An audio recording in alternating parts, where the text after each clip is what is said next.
জাতীয় নারী ফুটবল দলের তারকা ঋতুপর্ণা চাকমা যখন দেশের হয়ে একের পর এক সাফল্য এনে দিচ্ছেন, ঠিক তখনই তার মা ভুজপতি চাকমা ব্রেস্ট ক্যান্সারে আক্রান্ত হয়ে জীবন মৃত্যুর লড়াই করছেন।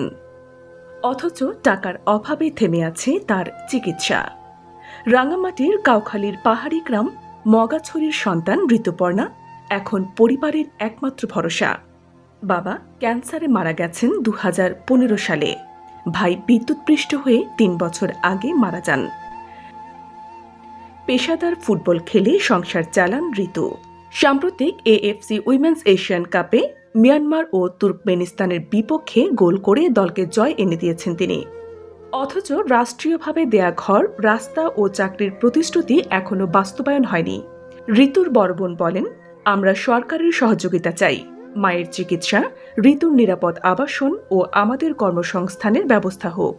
মা ভুজপতি চাকমা বলেন, আমি মেয়েকে খেলতে দেখি, গর্ব হয়। শুধু চাই সে বিশ্বজয় করুক। প্রতি মুহূর্তে আপডেট। এটাই বিজিএন টিভি 24 এর প্রতিশ্রুতি। এখনই সাবস্ক্রাইব করুন। খবর যেখানে, বিশ্বস্ততা সেখানে।